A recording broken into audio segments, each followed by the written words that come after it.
So viewers, চলে আসছি রান্নাঘরে। আর এখানে দেখতেছেন কালাভুনা মশলা দুইটাই। তো এখানে দুইটাই মশলা আছে। তো আমি এখান থেকে হালকা পরিমাণ এখন দিয়ে দিব, কারণ যেহেতু এটা 2 কেজি গরু মাংসতে দেওয়ার মতো। তো এখানে যেহেতু হাফ বিঘা, তো আমি অল্প করে দিব। আর এটা দিব নামানোর আগে আগে। তো আমি এখান থেকে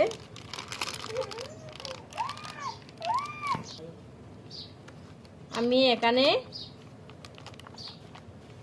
হাফ, এই যে একটু পরিমাণ দিচ্ছি মশলা, কালাভুনা মশলা দিলাম।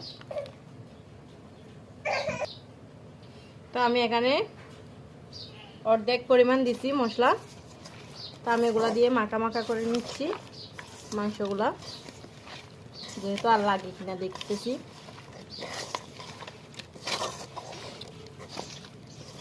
তো এখানে একটু লবণ দিব পরিমাণ মতো,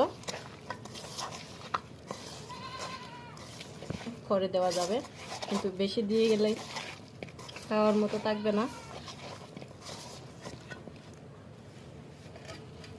রসুন কুচি,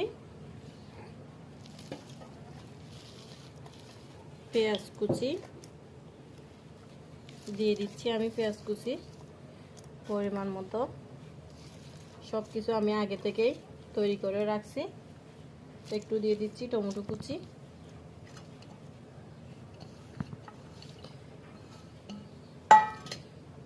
এগুলা দিয়ে আমি সবগুলা মাখা মাখা করে নিব।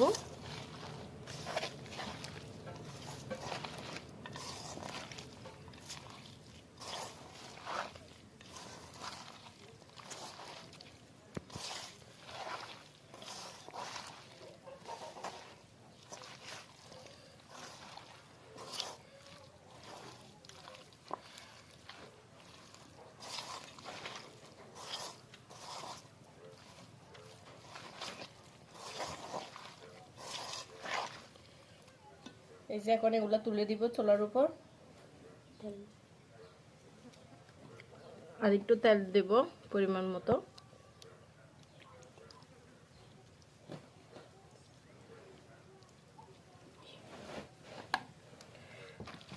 তেলগুলা দিয়ে একটু মিক্স করে নিব।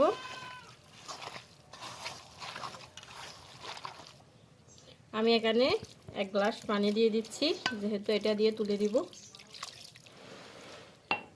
এখন আমি চুলায় চলে যাচ্ছি। এই যে গাইস, তুলে দিলাম চুলার উপর। এখন ঢাকনাটা দিয়ে দিচ্ছি। একটু অপেক্ষা করব কিছুক্ষণ, 30 মিনিটের মধ্যে হয়ে যাবে।